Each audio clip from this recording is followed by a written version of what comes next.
প্রিয় শিক্ষার্থীরা আসসালামু আলাইকুম। কেমন আছো তোমরা সবাই?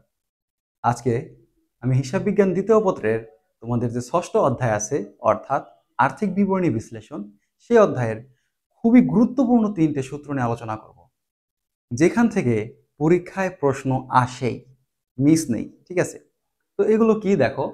নাম্বার 1 চলতি অনুপাত, নাম্বার 2 তরল অথবা তড়িৎ অনুপাত, নাম্বার 3 কার্যকরী অথবা চলতি মূলধন অনুপাত।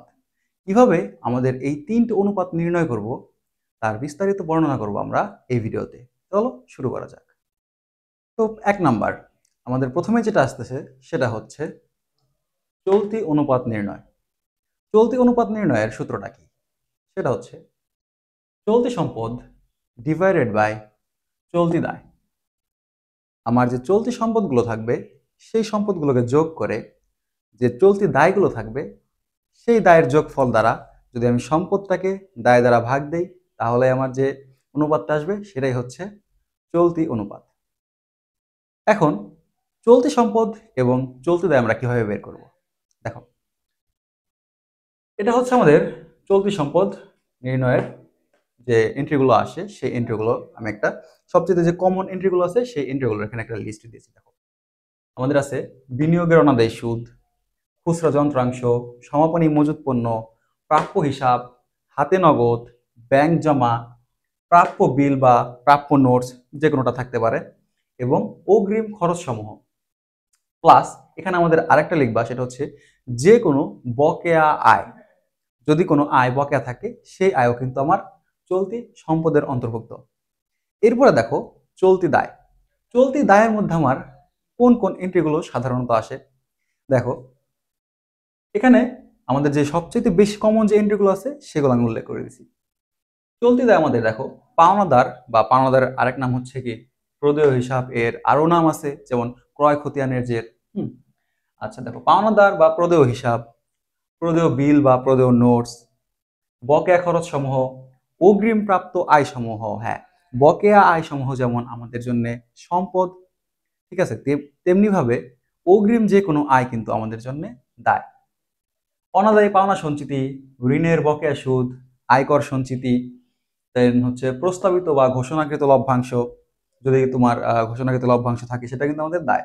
কর্মচারীর কল্যাণ তহবিল, দেন বোনাস তহবিল, স্বল্প মেয়াদী ঋণ। এখন স্বল্প মেয়াদী ঋণ কোনটা? যেটা হচ্ছে আমার 1 বছরের মধ্যে পরিশোধ করে দিতে হবে, সেটাই হচ্ছে স্বল্প মেয়াদী ঋণ।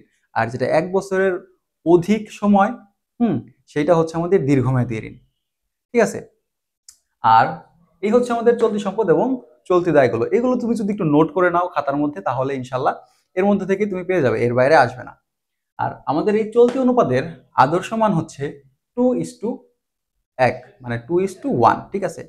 তো এখানে আমার এই যে আদর্শ মান, এটা দ্বারা বোঝাচ্ছে যে প্রতিষ্ঠানে 1 টাকা দায়ের বিপরীতে 2 টাকা যদি সম্পদ থাকে, তাহলে সেই প্রতিষ্ঠানের দায় পরিশোধ করার ক্ষমতা অনেক ভালো।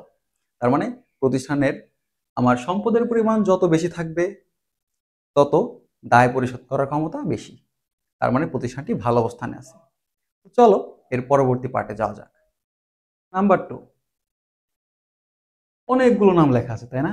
হ্যাঁ, আমাদের এটা এতগুলো নামই আছে। এগুলো এতগুলো নাম দিয়েছি যাতে তোমার এমসিকিউ তে সুবিধা হয়। তো নর্মালি এক্সামে হয়তো তোমার তরল অথবা তারল্য অথবা তড়িৎ, এই তিনটে নামের মধ্যেই সবচেয়ে বেশি ব্যবহৃত হয়। তো আমাদের এটা যেটা সেটা হচ্ছে তরল অনুপাত বলা হয়, তারল্য অনুপাত বলা হয়, তড়িৎ অনুপাত বলা হয়, দ্রুত অনুপাত বলা হয়, অগ্নি পরীক্ষা অনুপাত বলা হয়, আবার অ্যাসিড টেস্ট অনুপাত বলা হয়। হুম তো এইটার যে সূত্র সেটা হচ্ছে তরল সম্পদ ডিভাইডেড বাই তরল দায়, অথবা তরল সম্পদ ডিভাইডেড বাই চলতি দায়। এটার দুইটা সূত্র আছে। তো নর্মালি তুমি সবসময় এই সূত্রটা ব্যবহার করবে, দিস ওয়ান। ঠিক আছে? এই সূত্রটা বেশি ব্যবহার করবে, তরল সম্পদ ডিভাইডেড বাই চলতি দায়। তাহলে তোমাকে আর এই তরল দায়টা বের করার কোনো ঝামেলা পোহাতে হবে না। দেখো, এখানে আমরা দিয়ে দিছি যে কিভাবে আমরা তরল সম্পদ বের করব এবং কিভাবে তরল দায় বের করব। আচ্ছা, এই তরল সম্পদ এবং তরল দায় জিনিসটা আসলে কি, এটা একটু বুঝে নেই। হ্যাঁ, তরল সম্পদ বলতে বোঝায় যে যেই সম্পদটাকে তুমি খুবই অল্প সময়ের মধ্যে, খুবই দ্রুত সময়ের মধ্যে নগদ টাকায় রূপান্তর করতে পারবে, সেটাকে বলা হয় হচ্ছে তরল সম্পদ। আচ্ছা দেখো, তো এখানে আমাদের যে মোট চলতি সম্পদ থাকে সেইখান থেকে সমাপনী মজুত পণ্য এবং অগ্রিম যদি কোনো ব্যয়সমূহ থাকে সেই অগ্রিম ব্যয়সমূহ বাদ দিলেই আমরা যেটা পাই সেটাই হচ্ছে তরল সম্পদ। আবার মোট চলতি দায় থেকে ব্যাংক জমা অতিরিক্ত যদি থাকে সেই ব্যাংক জমা অতিরিক্ত এবং অগ্রিম আয় সমূহ বাদ দিলেই আমরা যেটা পাই সেটাই হচ্ছে তরল দায়। আর এটার আদর্শ মান 1:1, অর্থাৎ 1 টাকা তরল সম্পদের বিপরীতে আমার সরি 1 টাকা তরল দায়ের বিপরীতে আমার 1 টাকা তরল সম্পদ থাকা লাগবে। যদি এই অবস্থা থাকে তাহলে আমার প্রতিষ্ঠান ভালো অবস্থায় আছে। তো আশা করি বুঝতে পেরেছো। চলো এরপরে যাওয়া যাক আমাদের পার্ট 3, আমাদের 3 নাম্বার সূত্রতে। এরপর দেখো আমাদের 3 নাম্বার যে সূত্রটা আছে সেটা সেটা হচ্ছে আমাদের কার্যকরী মূলধন অথবা চলতি মূলধন অনুপাত। এটা নির্ণয়ের সূত্রটা কি? এটা নির্ণয়ের সূত্র হচ্ছে কার্যকরী অথবা চলতি মূলধন ডিভাইডেড বাই চলতি দায়। তো এই কার্যকরী মূলধন অথবা চলতি মূলধন এটাকে আমরা কিভাবে বের করতে পারি? এটাকে এই যে সিম্পলি জাস্ট চলতি সম্পদ থেকে চলতি দায়টা মাইনাস করলেই আমাদের যেটা বের হয় সেটাই হচ্ছে কার্যকরী অথবা চলতি মূলধন, এবং সেটাকে চলতি দ্বারা ভাগ করলেই আমাদের কি বের হয়ে যায়? চলতি মূলধন অনুপাত অথবা কার্যকরী মূলধন অনুপাত। এখন প্রিয় শিক্ষার্থীরা, এখানে তোমাদের এমসিকিউর জন্য একটা টিপস দিতেছি, একটু মনোযোগ দেবে। সেটা হচ্ছে অনেক সময় আমাদের এমসিকিউতে কি করে যে কার্যকরী মূলধন দেওয়া থাকে এবং চলতি দায়ের পরিমাণ দেওয়া থাকে, তোমাকে চলতি সম্পদ বের করতে বলতে পারে। যে বললো যে কার্যকরী মূলধন এত টাকা এবং চলতি দায় এত টাকা, তাহলে মোট চলতি সম্পদ কত টাকা? তো প্রিয় শিক্ষার্থী দেখো, আমি যদি চলতি সম্পদ থেকে চলতি দায় বাদ দিলে কার্যকরী মূলধন পাই, তাহলে কার্যকরী মূলধনের সাথে চলতি দায় যদি যোগ করি তাহলেই তো আমি চলতি সম্পদ পেয়ে গেলাম, তাই না?